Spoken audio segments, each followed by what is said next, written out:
اللہ الرحمن الرحیم۔ گناہوں کی لذتیں عروج پر تھی تو جواب اذاں تک نہ دیا اقبال۔ آج رب جو روٹھا ہے تو سارے مؤذن بنے بیٹھے ہیں۔ کرونا وائرس ایک ایسا وائرس کہ جس کا ابھی تک کوئی والی وائرس نہیں تیار ہوا۔ یہ چائنا کے شہر ووہان سے پھیلتا ہوا پوری دنیا میں اموات کی تعداد کو بڑی تیزی کے ساتھ بڑھا رہا ہے۔ سوال یہ پیدا ہوتا ہے کہ یہ وائرس آیا کہاں سے؟ ماہرین کا کہنا ہے کہ یہ اسرائیل کی بہت بڑی سازش اور ظلم ہے، تو کسی نے کہا کہ یہ کشمیر پر لگے کرفیو کی وجہ سے اللہ نے پوری دنیا میں کرفیو لگا دیا، تو کسی نے کہا کہ یہ چائنا کے شہر ووہان کی ایک لیبارٹری میں یہ وائرس بطور ہتھیار تیار کیا جا رہا تھا تو یہ وہاں سے پھیل گیا، تو کسی نے کہا کہ یہ اللہ کا عذاب ہے، تو کسی نے کہا کہ چائنیز چمگادڑ کا سوپ پیتے تھے تو اس وجہ سے پھیلا، تو کسی نے کہا کہ چائنیز بڑی تیزی کے ساتھ ترقی کی طرف گامزن تھے تو اس وجہ سے ان پر حملہ کیا۔ ہر شخص نے اپنی رائے کا اظہار کیا، لیکن میں آپ کو حقیقت سے آگاہ کرتا ہوں۔ چائنا اس وقت دنیا کا معاشی ریچھ بنتا جا رہا تھا۔ 2019 کے آخر میں اعداد و شمار کے مطابق چائنا اس وقت 124 ممالک کے ساتھ تجارتی لحاظ سے منسلک تھا، جبکہ امریکہ سپر پاور ہونے کی وجہ سے 56 ممالک کے ساتھ تجارتی لحاظ سے منسلک تھا۔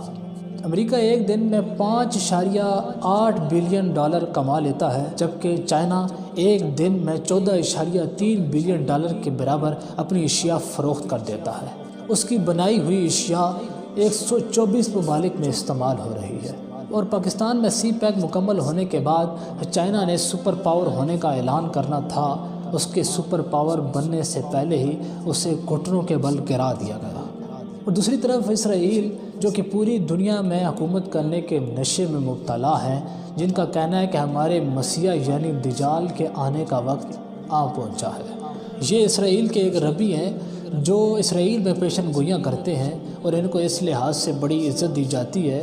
انہوں نے کچھ سال پہلے پیشن گوئی کی تھی کہ چائنا کے شہر ووہان سے ایک وائرس پھیلے گا جو پوری دنیا کو اپنی لپیٹ میں لے لے گی، اور اس کی دوا یعنی اس کا علاج صرف اور صرف اسرائیل کے پاس ہوگا۔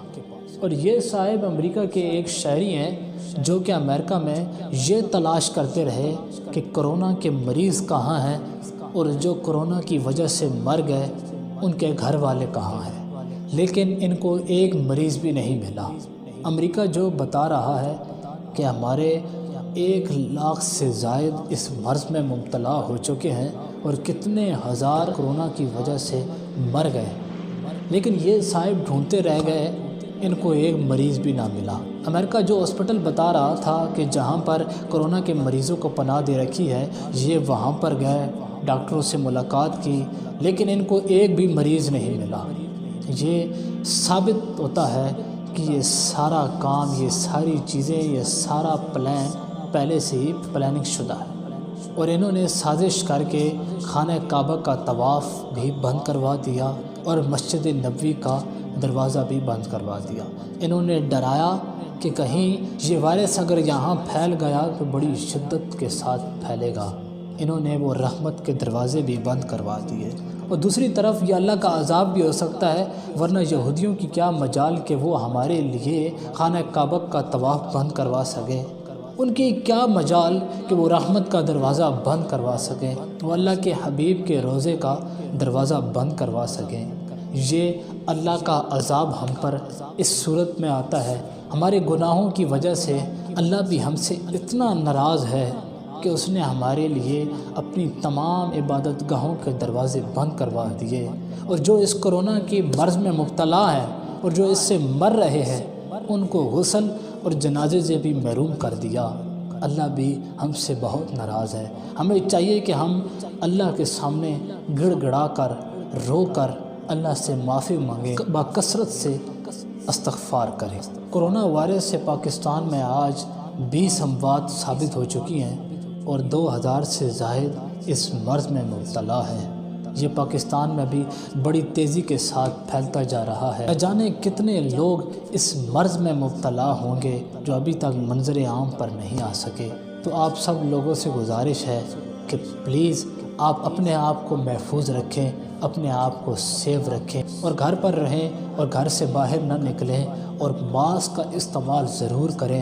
ماسک کا استعمال اس لیے کریں کہ 4 دن پہلے چائنا کی رپورٹس کے مطابق یہ وائرس ہوا میں بھی پھیلتا ہے۔ پہلے ان کی ایک رپورٹس آئی تھی کہ یہ ہوا میں نہیں پھیلتا، کسی چیز پر رہتا ہے، یعنی گتے پر 24 گھنٹے رہتا ہے اور کاپر پر 45 گھنٹے، جبکہ لوہے اور اسٹیل پر 72 گھنٹے رہتا ہے۔ اب ان کی ایک رپورٹس آئی ہے کہ جب انسان چھینک مارتا ہے تو اس کے منہ اور ناک سے 1000 ڈراپلر نکلتے ہیں جو ہوا میں گردش کرتے رہتے ہیں، جو ہوا کے ذریعے یہ بیماری پھیلا سکتے ہیں۔ اور جب انسان کھانستا ہے تو اس کے منہ سے 300 ڈراپلر نکل کر ہوا میں گردش کرتے رہتے ہیں اور یہ ہوا کے ذریعے بھی پھیل رہا ہے۔ آپ ماسک کا استعمال اس لیے ضرور کریں اور اپنے آپ کو صاف رکھیں۔ صفائی نصف ایمان ہے۔ آپ اپنے آپ کو محفوظ رکھیں گے تو آپ کی فیملی محفوظ رہے گی، آپ کی فیملی محفوظ رہے گی تو آپ کا گھر محفوظ رہے گا، آپ کا گھر محفوظ رہے گا تو آپ کا خاندان محفوظ رہے گا، آپ کا خاندان محفوظ رہے گا تو آپ کی قوم محفوظ رہے گی، آپ کی قوم محفوظ رہے گی تو یہ ملک محفوظ رہے گا، یہ ملک محفوظ رہے گا تو ہر شخص کامیاب ہوگا، تو ہر فرد کامیاب ہوگا۔ لیکن بدقسمتی کے ساتھ پاکستانی جگاڑ اور پاکستانی عوام اپنے سمیت کسی کی بھی نہیں سنتی، ہر کوئی مذاق بنا رہا ہے، کسی نے بھی اس وائرس کو سیریس نہیں لیا۔ کوئی کہہ رہا ہے کہ یہ لاک ڈاؤن مکمل طور پر لگنا چاہیے، مکمل کرفیو لگنا چاہیے، تو کوئی کہہ رہا ہے کہ یہ نارمل لاک ڈاؤن بھی ختم ہونا چاہیے۔ کوئی عمران خان کو گالیاں دے رہا ہے تو کوئی قانون کی خلاف ورزی کر رہا ہے۔ اور اگر کسی کو سلام نہ دو، ہاتھ نہ دو، سلام دینے کے بعد ہاتھ نہ دو تو وہ آگے سے کہتا ہے کہ ہاتھ سے یعنی مصافحہ کرنا بھی سنت ہے۔ ان کو یہ نہیں پتہ کہ وبا کی صورت میں ہاتھ نہ ملانا بھی سنت ہے۔ وہ ایک کوڑ کا مریض تھا جو نبی پاک صلی اللہ علیہ وآلہ وسلم کی خدمت میں حاضر ہوا بیعت ہونے کے لیے، اور آپ نے ہاتھ ملائے بغیر فرمایا کہ تمہاری بیعت ہو گئی ہے، تم جا سکتے ہو۔ تو یعنی وبا کی صورت میں ہاتھ نہ ملانا بھی سنت ہے، لیکن کوئی ماننے کو تیار ہی نہیں۔ اور میں یہ سب سے گزارش کرتا ہوں کہ پلیز اپنے آپ کو سیف رکھیں، محفوظ رکھیں، گھر پر رہیں اور اللہ سے معافی مانگیں، اس کے سامنے رو رو کر گڑ گڑا کر معافی مانگیں تاکہ وہ ہمیں معاف کر دے، ہم پر رحم کر سکے۔ خدا جو خود محبت ہے وہ کتنی دیر دیکھے گا تڑپتا اپنے مظہر کو، خدا کو رحم آنا ہے، بس تم ذرا سا حوصلہ رکھنا، ذرا سا فاصلہ رکھنا اور جھکا کے سر سجدے میں خدا سے رابطہ رکھنا۔